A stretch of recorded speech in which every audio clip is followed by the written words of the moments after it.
Likes it.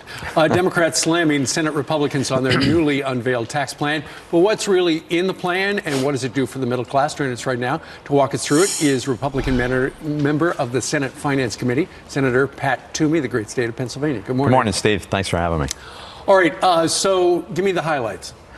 Well, the highlights are we're going to have tax relief for middle income and low income families. Some more simplicity. It's going to be easier to fill out your returns. And we're going to really kick this economy into high gear because we're going to allow our business to compete. You know, the rest of the world has changed their tax code, made it more competitive over the last 30 years. We haven't done anything with our tax code since 1986. That's going to change. It's going to mean more businesses, more growth, more jobs, and higher wages. So I think it's going to be terrific. Of course, most of the cuts go to businesses, and you would go from the high rate of 35% down to 20%, but there's a one-year delay. Yeah. For the folks who are watching right now saying, wait, why is it going to be delayed a year? What's the explanation? Well, that's our version on the Senate side. The House has it kick in immediately. We got to work out that difference at some point. But the fact is, there's only so much in revenue reduction we can do under our rules, under the Senate rules and the budget that we passed. And if you kick that in immediately on day one, there's more lost revenue than if you wait a year. That's the main driver. Now, it is important that many of the other really pro-growth reforms kick in immediately, like the ability for business to completely deduct the cost of new equipment that they purchase when they purchase it. With the House plan, I think there are three brackets plus the zero bracket. Right. Under your plan, you keep all 7 brackets. Yeah.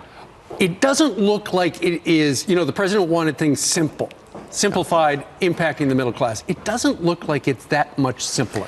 So the way I look at the tax returns for an individual, for a family, I think how you define the income is more important than how many brackets you have. And so by simplifying the process of defining it, you're going to be able to fill out your tax return on one page. And promise? Most people will. Okay. Most people will, yeah. Okay, ultimately what it comes down to is, will this pass in the U.S. Senate? Yeah, I feel very good about it. I feel very good. We've rolled it out among Republican senators. Our Democratic colleagues, some of them are just reflexively, they were opposing it before it was written. So you know, that was predictable for some, but there's others that are taking a hard look at it. I think we're going to pass it. Do you think that once it becomes abundantly clear that it's going to pass with the requisite number of Republicans, there are going to be some Democrats who are in some red states who are going to say, you know what? I got to go for that. I'm going to have to vote for it. Are you suggesting there would be some Democrat votes? I would not be surprised if that happens in the end. If we actually need the votes to get across the goal line, then I think it's unlikely that the Democrats will provide them. But if we've got the votes among Republicans, they may want to come along for the ride. And ultimately, with this great big tax cut for corporations and small businesses. And individuals. And individuals, the hope is that it just gets the economy going, and the president would like to see up to 4%. Yeah, the important thing is it's not just a tax cut. It's a complete restructuring of the way we do taxes, especially on the business side, so that our workers and businesses can compete. That's what's going to generate the growth. All right.